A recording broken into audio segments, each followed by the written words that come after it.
All right, so here we go. Matthew chapter 12 in the LSV.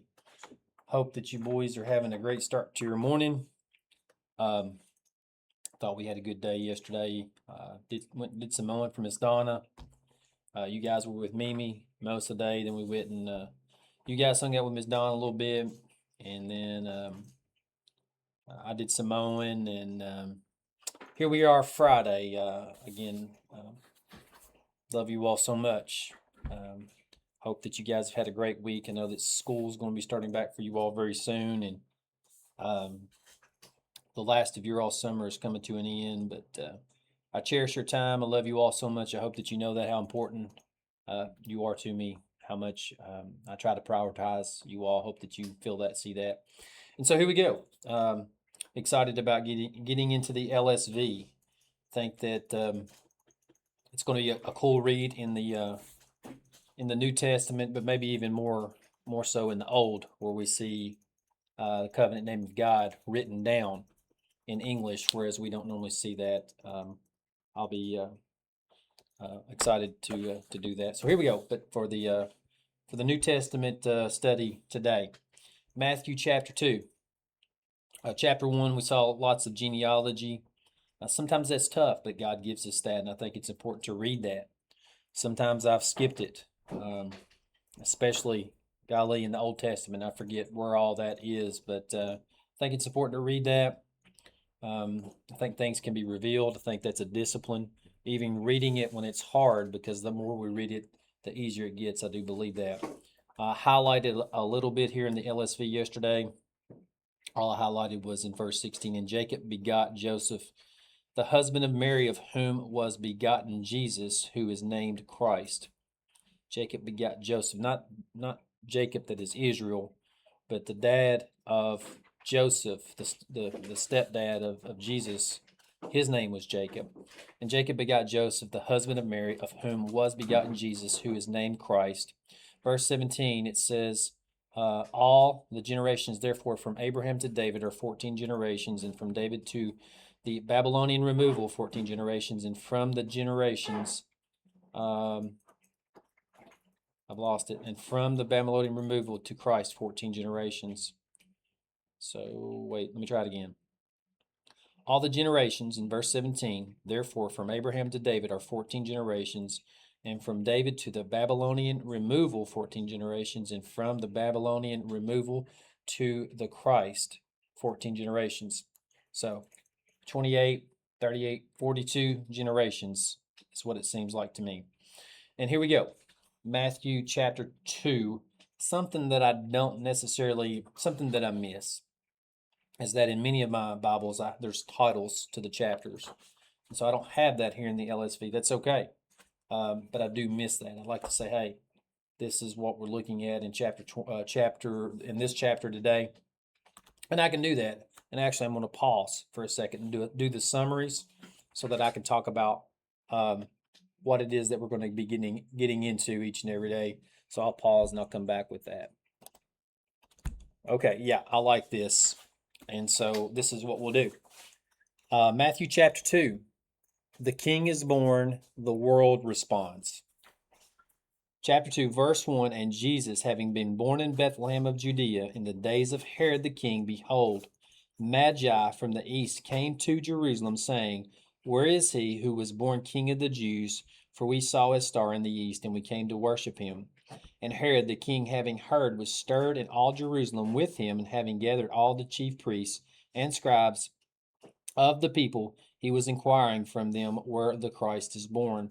And they said to him, in Bethlehem of Judea, for thus it has been written through the prophet, and you, Bethlehem, the land of Judah, you are by no means the least among the leaders of Judah, for out of you will come one leading who will feed my people Israel. I think that's interesting. Was the tribe of Judah the least of the tribes? Maybe, I don't know. It appears so. But if that's the case, it says that Jesus is saying that, and you, Bethlehem, the land of Judah, you are by no means the least among the leaders of Judah. So specifically Bethlehem, I guess. For out of you will come one leading who will feed my people Israel. I think that's pretty cool. Verse 7, then Herod, having called the Magi privately, inquired exactly from them the time of the appearing star, and having sent them to Bethlehem, he said, having gone, inquire exactly for the child, and whenever you may have found, bring me back word that I also, having come, may worship him. And they, having heard the king, departed, and behold, the star they saw in the east went before them until having come, it stood over where the child was. And having seen the star, they rejoiced with exceedingly great joy. And having come into the house, they found the child with his mother Mary. And having fallen down, they worshipped him. And having opened their treasures, they presented to him gifts, gold and frankincense and myrrh.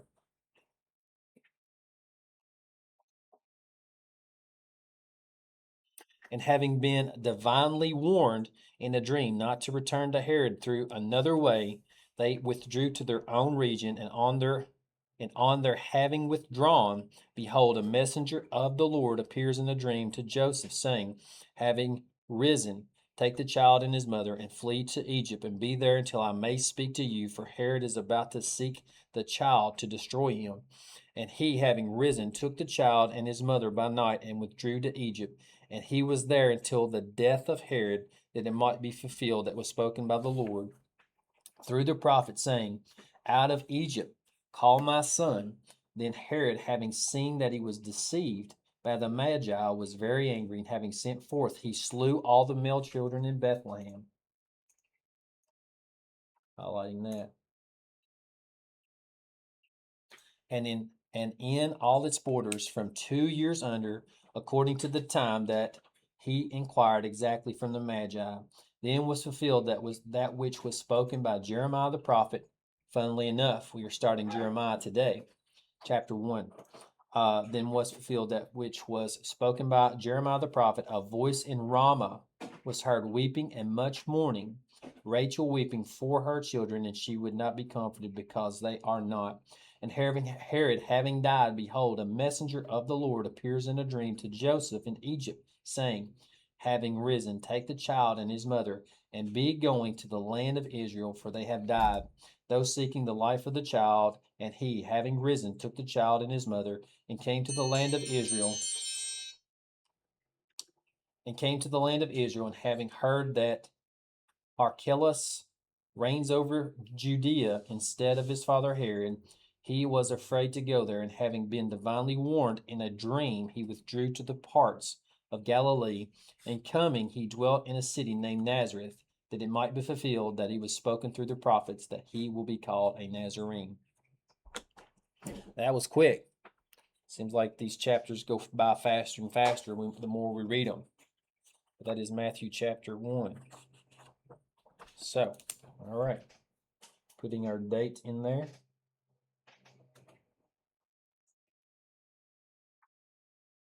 Really enjoying it. This book is a hardback, big pages, thick pages. I'm enjoying it. It seems to read very easily. So anyway, that's it for our New Testament reading today. I hope that you boys are reading. If not, maybe you can at least tune into the videos. So we will pick up at the church at the church table, our house. At our house, we will pick up at the breakfast table tomorrow and have church and a reading. You know, that's how they did it back in the day. That was the church model in the early parts, where they would come together, they would read. There would be requests. There would be worship. There would be the Lord's Supper. So I certainly believe we have church when we are together at that breakfast table. So anyway, that's it. I'm going to send that, and we will get over into Jeremiah.